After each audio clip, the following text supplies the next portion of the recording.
बिस्मिल्लाहिर्रहमानिर्रहीम, अस्सलाम वालेकुम। मैं असदुल्ला खान हूँ। राना सनाउल्लाह साहब की नाकाबिले ज़मानत वारंट गिरफ़्तारी जारी कर दिए गए हैं। पुलिस उनको गिरफ़्तार करने के लिए रवाना हो गई है।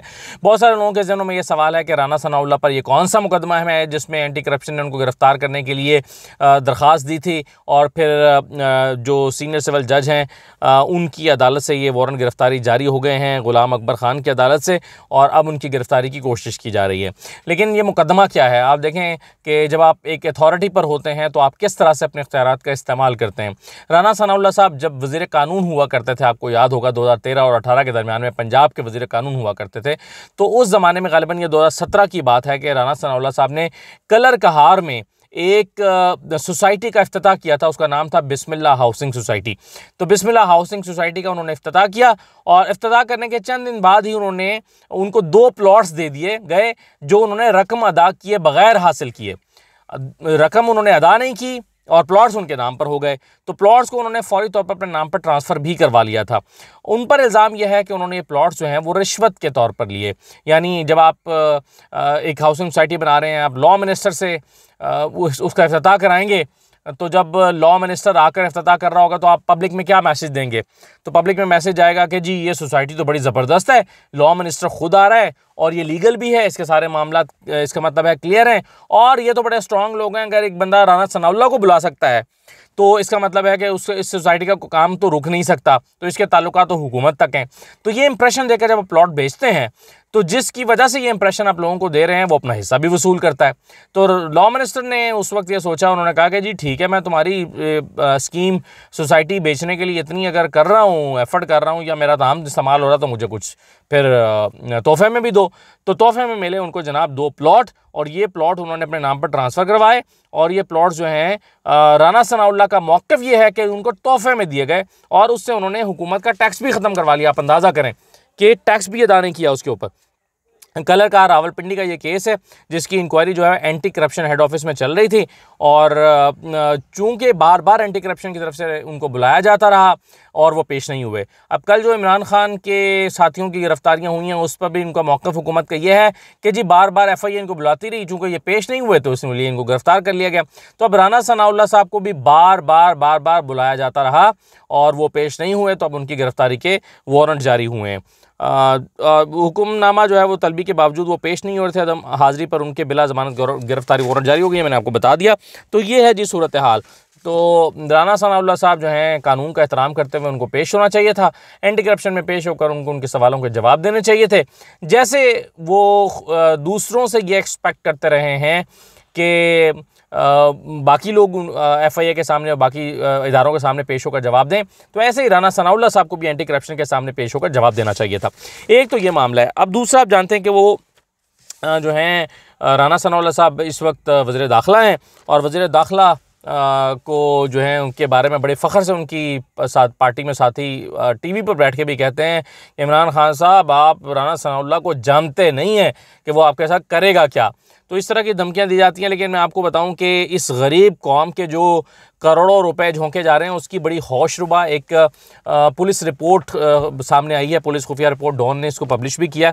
इसमें ये कहा गया है कि जी लॉन्ग मार्च को रोकने के लिए जो तैयारियां की जा रही हैं उसमें 1100 कंटेनर जो है वो मंगवाए गए हैं और इस्लामाबाद में 1100 कंटेनर्स मुख्तलिफ मकामात पर रख दिए गए हैं। और इस लॉन्ग मार्च को रोकने के लिए जो खर्च आ रहा है, सुनिएगा ज़रा, इस्लामाबाद में इमरान खान के लॉन्ग मार्च को रोकने के लिए 50 करोड़ रुपए खर्च हो रहे हैं। 25 मई को जो इमरान खान को रोकने के लिए इक़दाम किए गए थे उसमें 14 करोड़ रुपए खर्च हुए थे। 25 मई को 14 करोड़ खर्च हुए थे, और अब 50 करोड़ रुपए खर्च किए जा रहे हैं कि इमरान खान को किसी सूरत इस्लामाबाद ना पहुंचने दिया जाए। और इसमें से कई करोड़ रुपए ऐसे हैं जो इमरान खान नहीं भी आएंगे तो खर्च हो जाएंगे, क्योंकि कंटेनर्स ला के जब आपने रख दिए हैं तो कंटेनर्स का आपको किराया तो अदा करना पड़ेगा, तो उनकी पेमेंट्स तो आपको करनी पड़ेंगी। फिर पुलिस की ट्रेनिंग हो रही है, उनकी ट्रेनिंग के लिए जब आप स्पेशल चीज़ें मैनेज करते हैं, इवेंट्स अरेंज करते हैं, तो उसके ऊपर भी खर्च उठता है। तो उनको मूवमेंट कराते हैं, उनको आप लेकर लोकेशन पर आते हैं पुलिस एहलकारों को, तो उस पर भी पैसे खर्च हो रहे हैं। फिर ये जो आपने ड्रोन्स और हेलीकॉप्टर जो हैं उससे शेलिंग का इंतज़ाम किया है और उसकी ड्रिल्स जारी हैं, उस पर भी पैसे खर्च हो रहे हैं।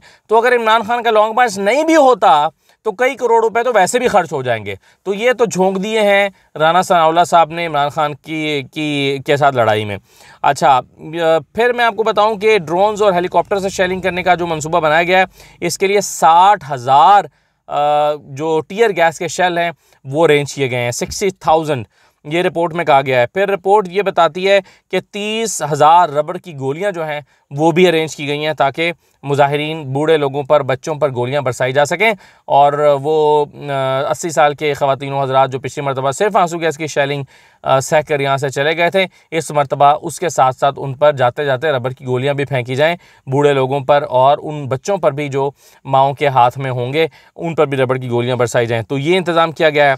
इसके लिए 25,000 मुलाजमीन सिंध पुलिस से और रेंजर्स और FC के एहलकार जो हैं वो 25,000 मुलाजमीन का इंतज़ाम किया गया है, क्योंकि पंजाब और खैबर पख्तूनख्वा ने तो देने से मुलाजमीन इनकार कर दिया था। तो 25,000 मुलाजमीन इस तरह से सिंध पुलिस, रेंजर्स और FC से मैनेज किए गए हैं। वफाकी सर्विस के लोग, इसमें यह भी कहा गया है कि अगर जो वफाकी सर्विस के लोग सूबों में काम कर रहे हैं लेकिन वो वफाक के सर्वेंट्स हैं, वो अगर सूबाई हुकूमत का साथ देंगे तो उनके खिलाफ सख्त महकमाना कार्रवाई की जाएगी। ये भी हिदायत जारी कर दी गई हैं। तो आप ये देखिएगा कि किस बेरहमी के साथ जो है वो करोड़ों रुपए खर्च किए जा रहे हैं इमरान खान के लॉन्ग मार्च को रोकने के लिए। दूसरी तरफ प्लॉट आप तोहफे में लेकर खा गए और उसका जवाब भी देना नहीं चाहते और उस पर सरकार का टैक्स भी अदा नहीं करना चाहते। तो ये हालात हैं। अच्छा, एक चीज़ बस मैं आपको जाते जाते ये बता दूँ कि इलेक्शन से जो है वो भाग गई है हुकूमत दोबारा, और वज़ारत दाखिला ने ख़त लिख दिया है इलेक्शन कमीशन को कि जी मुल्क में हालात ऐसे नहीं हैं, सैलाब की सूरत हाल है, अब पता नहीं ये सैलाब की सूरत हाल कब तक बरकरार रहेगी। और दूसरा उन्होंने कहा कि ये 16 अक्टूबर को इलेक्शन होने हैं, लेकिन 16 अक्टूबर को एक सियासी जमात का धरना भी मुतवक्के है, इसलिए इलेक्शंस को 90 रोज़ के लिए मुलतवी कर दिया जाए। सुबहान अल्लाह। आप सोचिए कि जब आपको अंदाज़ा ये हो रहा है कि आप ये 9 की 9 सीटें हार जाएंगे और हालात बड़े ख़राब हैं, और हालात इतने ख़राब हैं कि अभी तक नून लीग इसकी कैंपेन में नहीं जा सकी। मैं आपको कई दफ़ा बता चुका हूँ कि मरियम नवाज़ भी ये कहते कहते लंदन चली गई कि इन हालात में मैं कैंपेन नहीं कर सकती। हमजा शहबाज भी कैंपेन के लिए नहीं उतर पा रहे। नून लीग अपने उम्मीदवारों के लिए कैंपेन नहीं कर पा रही, कैंपेन ही नहीं कर पा रही तो इलेक्शन में कैसे उतरेगी। तो हालात बिल्कुल साजगार नहीं है, और उस पर इमरान खान के उस धरने का या उस लॉन्ग मार्च का बहाना बनाकर इलेक्शन मुलतवी करने की दरख्वास्त दी गई है, जो पता ही नहीं है अभी कब होना है। हो सकता है इमरान खान तो 2 महीने से कह रहे हैं मैं कॉल दे रहा हूँ, लेकिन अभी तक उन्होंने कॉल नहीं दी। हो सकता है कि वो 18 को कॉल दें, 20 की कॉल दें, 25 की कॉल दें, कब की कॉल दें इमरान खान। तो हो सकता है तो अक्टूबर के आखिरी हफ्ते की दें या नवंबर के पहले हफ्ते की दें। तो ये तो हमें पता नहीं है कि वो कॉल किस तारीख की देंगे। तो आप 16 अक्टूबर का धरना जो है वो का जो इलेक्शन है वो आपने पहले से मुलतवी करने का प्लान दे दिया है। तो ये इलेक्शन से फ़रार है, और ज़ाहिर है इलेक्शन से फ़रार जो है वो इसलिए है ताकि एक्सपोज ना हो जाएं, क्योंकि हालात बिल्कुल नून लीग के लिए साजगार नहीं है। तो इस तरह की सूरत हाल है जी। और राना सनाउल्लाह की गिरफ़्तारी अब देखें जो टीमें आई हैं वो कर पाती हैं या वज़ीर दाखिला को गिरफ़्तार नहीं किया जाता। देखिए क्या होता है। इजाज़त दीजिए, अल्लाह हाफ़िज़।